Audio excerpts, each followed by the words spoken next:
Hello YouTubers, I hope you're doing fantastic today. I'm doing pretty good. It's a halfway sunny day here in California, which if you follow the weather out here, you'll know we've just had a ton of rain, a ton of snow, and so partially sunny, I'll take it. And so before I get out there and enjoy the sunshine, I just want to get this video out to you guys. So, and I have some tips for you how to keep your CD or your record collection, collecting experience fresh, and just, how to always just keep it, lively and enjoyable. So, whether you're collecting CDs or whether you're collecting vinyl, sometimes it can get a little bit, stale and your collection just sits there. So, I want to just give you guys some tips on some things that I do that help to keep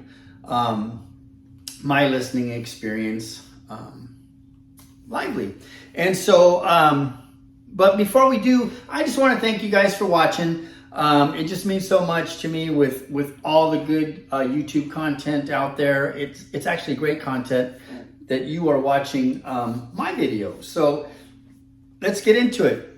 First thing is your stereo system. A lot of people keep their systems, hidden. They have it's off to the corner, almost like they're ashamed of it. And that's not me. I don't do that. I love my system. It's a big part of my everyday life.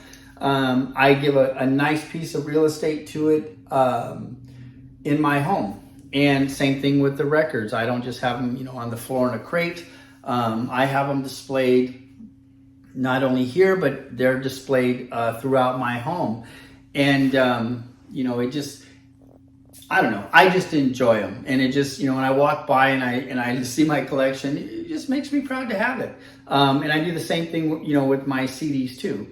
And I also have a reel-to-reel player. So, but anyhow, I give it a prominent space. And so, and when people come over, they're just like, wow, man, they just, it's not the greatest system in the world, but it's a decent system. But people come over and they're like, it just, they want to hear it and they want to put on a record. And I don't let anybody touch my albums. But because bad things happen when you let people do that. But anyhow, they just want to hear it. They get a kick out of it, and it just brings life, to a song they may have heard on the radio, but when they see it spinning on vinyl, man, it just does something for them. So that's one thing you can do, right? The next thing, since we're talking about stereos, is, maybe you don't have the stereo that you would like, upgrade it. And you don't have to go out and spend a lot of money on a big system.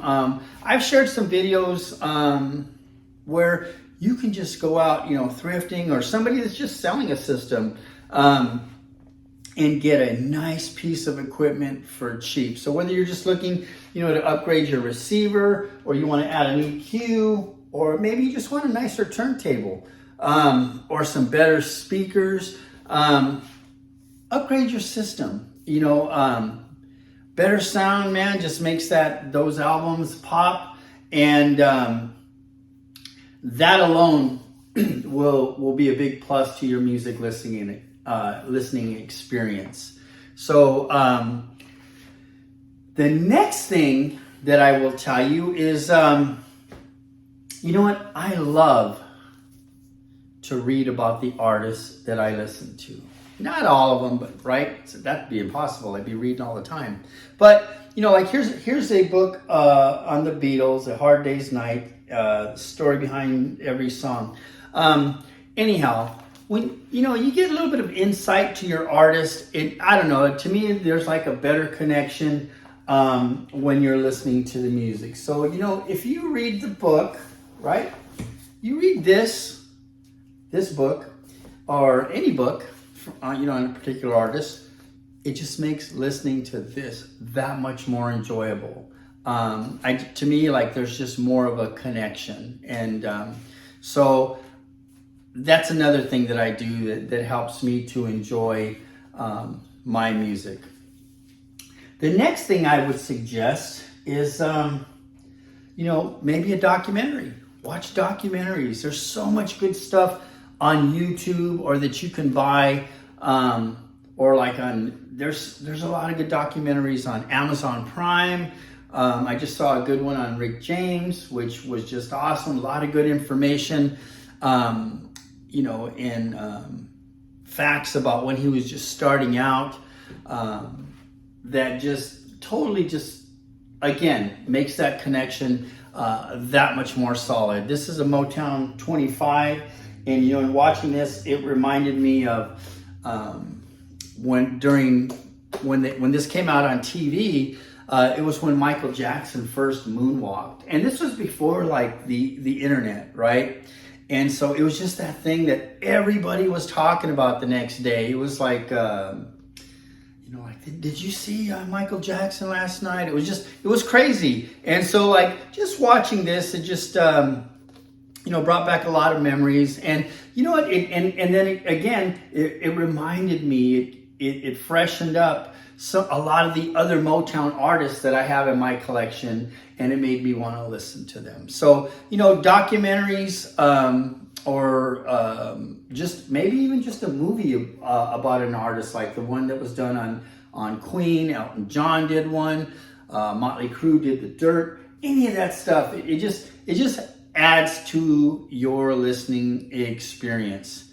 What do I have for you next? You know what? There's a lot of ways like that I enjoy my music. When I'm cooking, I just love to put on like a nice album. Usually it's something more like jazz or like a Steely Dan type album or Chicago, whatever I'm feeling. And I'll cook myself a nice meal, and it just adds to it. Or you can just come home and pour yourself a nice drink. And picture this coffee here as, I don't know, a martini or a scotch or something, and just throw on like a nice jazz album or something, and just relax and just enjoy your music. Just kind of decompress and listen to that music. And so that's another thing that I do. What else can you do? You can go to a concert. What concert did I recently go to? I think it was Smokey Robinson. This year I actually saw Duran Duran. I'm getting tickets to go see James Taylor in Las Vegas. Kiss is actually doing their farewell tour, and I'm probably going to get tickets to go see them at the Hollywood Bowl. But that just adds to it. Get out there and just, just do some things that add to your experience. I kind of decorate my home too, with different artists. I have other areas where I display my albums, for everybody to see, for myself to see. Those things just so add to your experience. And so, if I mention that, forgive me. I don't want to sound like a broken record. I have just music displayed throughout my house. And anyhow, the other thing that you can do is just try some new music. Now, I'm that guy that when I want to try some new music, and some of you have suggested artists for me to listen to, and some of them were very good. And but before I go buy it, I'll listen to it on my Apple subscription. And so those artists now are in my playlist. But it's just new music, and so what else do I have here for you? Let me see. I jotted down some things the other thing is share your music with other people. I've from time to time I've gone out there and here's a good example. I have a friend. Let me grab this here. I'm gonna step out of frame. But he just bought a place, and so I found this David Bowie print from the actual artist that does these, and he was just selling them. And he gets commission from from a lot of different artists to do like a sketch for them, and then he takes it to them, and then they allow him to sell the prints. But here's one of David Bowie. He's a big David Bowie fan. He just bought a place. He has a music room, and so I'm gonna frame this and send it to him. So so yeah, share your music experiences with those that are into it. And I always say a joy shared is a joy made double. And so and speaking of doubles, like when I have doubles, I just give them away. Actually, when I'm going through some CDs to make another video, and I started coming across these doubles, and so I came across a little stack of them, and I know a person that would enjoy them, so I'm going to give them to them. And so those are things you can do too. And whatever, like go hunting for albums with somebody that collects. Don't do it by yourself. So because it just nothing is fun when you're just doing it by yourself. And so I've gone to some of the most beautiful places in the United States, and I've done it by myself, and it's just I don't know, it's really cool to see it, but it's not as fun when you're not oohing and ahhing with somebody else. So share your music with other people, and even if it's just playing an album that somebody likes when they come to your home. So there's that. What else do we have? We got the drink. We got your stereo. The other thing you can do is organize your music. And so I'm probably a hypocrite for saying that, because I'm not as organized as I would like to be.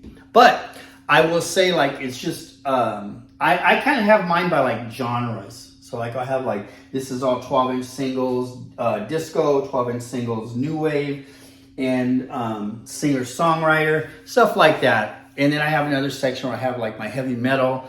And but it's so hard, like when you just don't know where your music is, especially when you get up there, you have 500, 600, 700, thousands of albums, and that crap is a mess. And you'd be surprised, again, out of sight, out of mind, and you will just not listen to those records because it just becomes frustrating, especially when you're trying to flip through something like this, right?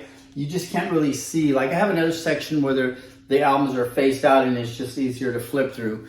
But organize it, especially CDs, because all you have is that little the edge that you're looking for an artist, and so it's just a pain in the butt. So keep it organized so you have easy access to it, and it's just not frustrating when you think of an artist and you want to go hear them. You know where they're at, and it just makes it that much easier. What else do I got? Oh, last but not least, make a YouTube channel. That's what I did. And I got to tell you guys, for me, it's so enjoyable to be able to share this stuff with you guys, what I'm doing. It just brings a whole nother life to this music. And so, yeah, that's it. If I missed anything, drop it in the comments. I'd love to hear what you guys have to say. Again, thank you so much for watching. I greatly appreciate it. And I would even more appreciate it if you liked and subscribed. So as always, take care. God bless.